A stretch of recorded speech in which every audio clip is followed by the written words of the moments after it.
Assalamualaikum, bersama saya Cikgu Aiza Aizinin. Hari ini kita akan belajar bab 4 iaitu kesihatan manusia.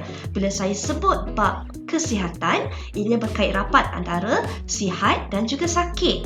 Jika kita lihat 2 tahun yang lepas, seluruh dunia telah dilanda dengan pandemik COVID-19 di mana penyakit ini atau wabak ini telah membawa kematian yang sangat tinggi jumlahnya dalam masa yang singkat. Ini bermaksud wabak ini adalah penyakit yang berjangkit. Okey, maka hari ini saya nak kupas mengenai subtopik 4.1 penyakit berjangkit dan tidak berjangkit. Seterusnya kita lihat definisi penyakit. Apa itu penyakit? Penyakit adalah keadaan yang tidak normal pada badan ataupun minda yang menyebabkan ketidakselesaan, sukar berfungsi atau memberi tekanan kepada seseorang individu. Seterusnya kita lihat penyakit terbahagi pada dua, penyakit berjangkit dan juga tidak berjangkit. Maksud penyakit berjangkit bermaksud penyakit itu boleh dijangkiti, boleh berjangkit, boleh berpindah daripada seorang individu ke individu yang lain. Manakala penyakit tidak berjangkit, ianya tidak menjangkiti, ia tidak berpindah daripada satu individu ke individu yang lain. Punca kepada penyakit berjangkit disebabkan oleh pathogen. Apa itu pathogen? Pathogen kita akan kupas dalam slide yang seterusnya. Okey, kena ingat penyakit berjangkit disebabkan oleh pathogen melalui medium dan juga vektor.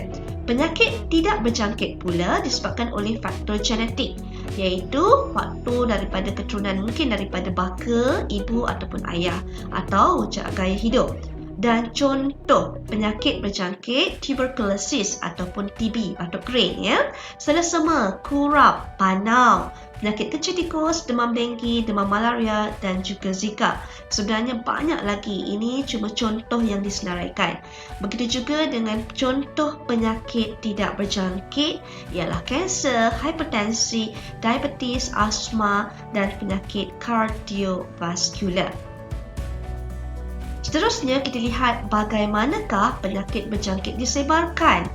Penyakit berjangkit seperti COVID-19 sebenarnya disebarkan oleh pathogen. Apa itu pathogen? Pathogen ialah organisma yang menyebabkan penyakit. Okey, contoh-contoh kepada pathogen ialah semua jenis virus, sesetengah bakteria, protozoa seperti amoeba, paramecium, kulit dan juga cacing tanah. Okey, pathogen sebenarnya disebarkan melalui medium air, udara, sentuhan dan juga vektor. Dan harus diingat bahawa tidak semua mikroorganisma merupakan pathogen yang memudaratkan manusia. Jika kita lihat di sini, kesemua ini adalah mikroorganisma kecuali cacing. Seterusnya, kita akan lihat penyakit bawaan udara. Penyakit jangkitan daripada udara sebenarnya disebarkan melalui jangkitan titisan dan juga jangkitan habuk.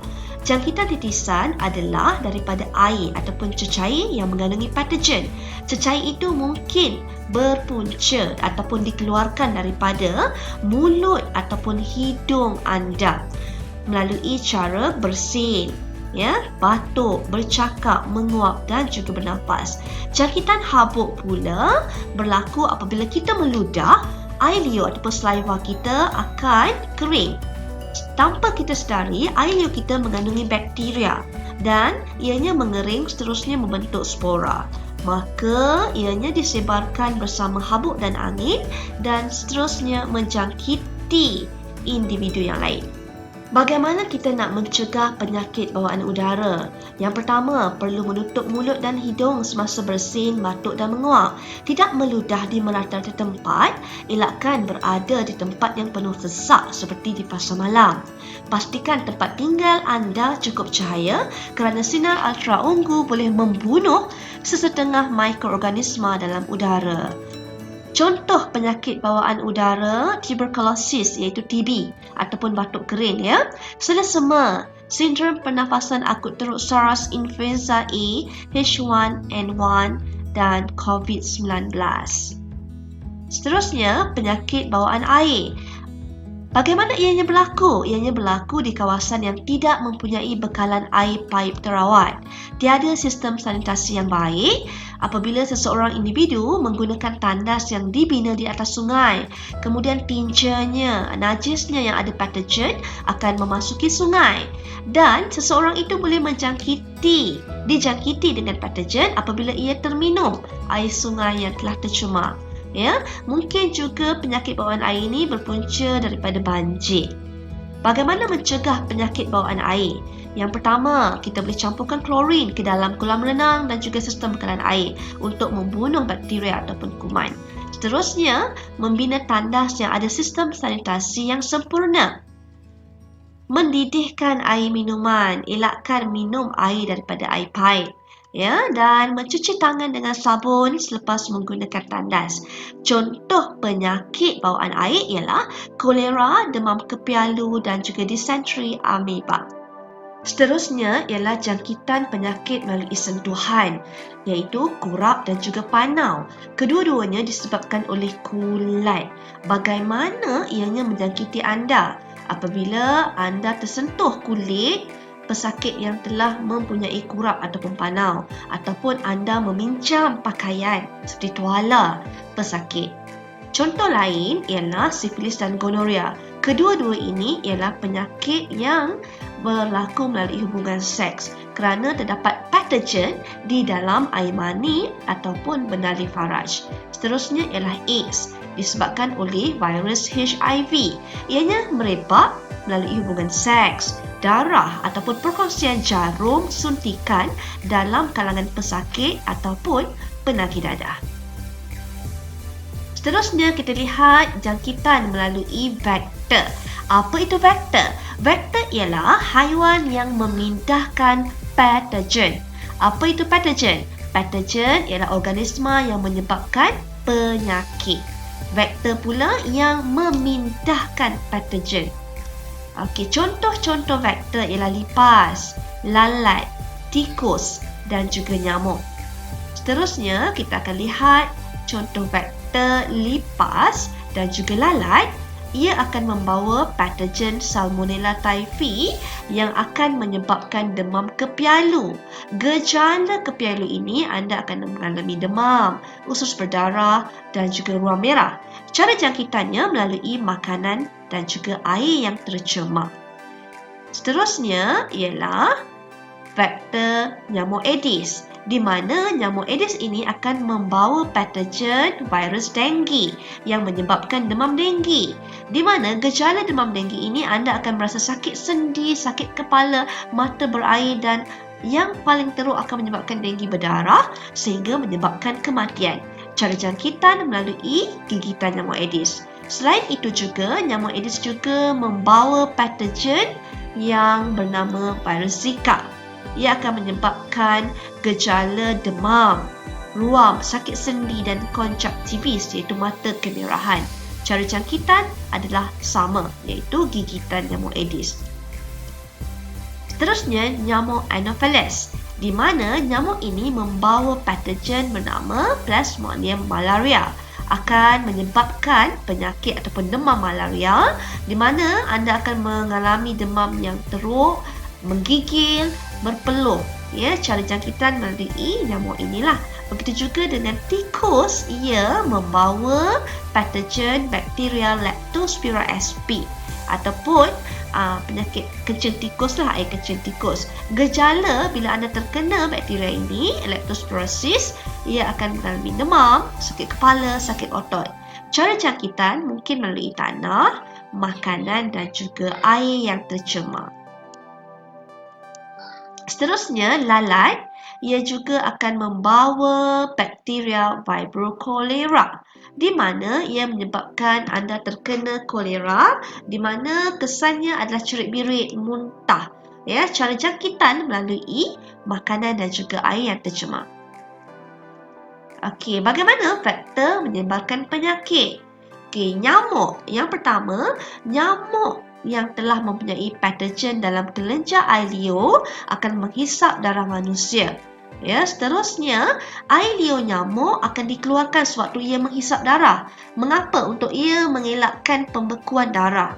maka secara tak langsung jangkitan telah merebak ke seluruh tubuh ataupun badan individu yang telah dihisap darahnya, dan akhirnya nyamuk lain pula akan menggigit mangsa yang telah dijangkiti dengan patogen ini dan disebarkan pula ke individu yang lain. Seterusnya, bagaimanakah lalat menyebabkan penyakit kepada manusia? Okey, yang pertama ialah lalat mengambil patogen pada najis, dan patogen tersebut mungkin tersangkut pada kakinya. Kemudian lalat akan hinggap pada makanan yang terbuka. Secara tak langsung telah pun memindahkan patogen tersebut, dan akhirnya makanan yang telah tercemar itu dimakan oleh individu, dan seterusnya individu tersebut akan mengalami keracunan makanan dan mendapat penyakit. Mekanisme menghalang penularan penyakit berjangkit. Kita ada 3 peringkat. Okey, yang pertama ialah peringkat primer. Okey, peringkat primer ia lebih kepada diri sendiri, di mana cara kita meningkatkan tahap kesihatan. Okey, kita perlu tingkatkan daya tahan badan dan membuat pemeriksaan kesihatan berkala. Bagaimana? Dengan melakukan senaman, melakukan aktiviti yang berfaedah, menjaga pemakanan dan mengambil suplemen-suplemen. Semuanya berkaitan dengan diri sendiri. Ya, dan seterusnya ialah peringkat sekunder, di mana peringkat sekunder ini ianya adalah kaedah memutuskan transmisi jangkitan melalui pengesanan kes secara aktif dan pasif. Ya, di mana apabila telah dijangkiti dengan penyakit, maka kita akan dapatkan rawatan. Ya, doktor akan memberikan rawatan kepada pesakit dan kita akan menerima rawatan dengan makan ubat dan sebagainya. Dan seterusnya, sekiranya berlarutan, pihak berkuasa hospital akan mengasingkan pesakit daripada orang sekeliling ataupun pesakit yang lain untuk mengelakkan jangkitan yang lebih besar. Seterusnya adalah peringkat tertiar, yang ketiga terakhir sekali, ialah mengawal populasi vektor. Vektor ini ialah organisma yang memindahkan patogen tersebut seperti lipas, lalat, tikus. Musnahkan segala tempat pembiakannya, tempat perlindungannya. Mungkin dengan melakukan semburan untuk membunuh vektor, seperti kita lakukan fogging untuk membunuh tempat ataupun membunuh Aedes, nyamuk Aedes. Menguatkuasa undang-undang dengan mengenakan denda kepada pengusaha premis makanan yang kotor, kerana tempat yang kotor ini akan mudah didatangi dengan tikus dan juga lipas serta lalat. Serta melindungi hos. Bagaimana melindungi hos? Dengan menggunakan kelambu atau ubat nyamuk dan memakai pakaian yang tebal.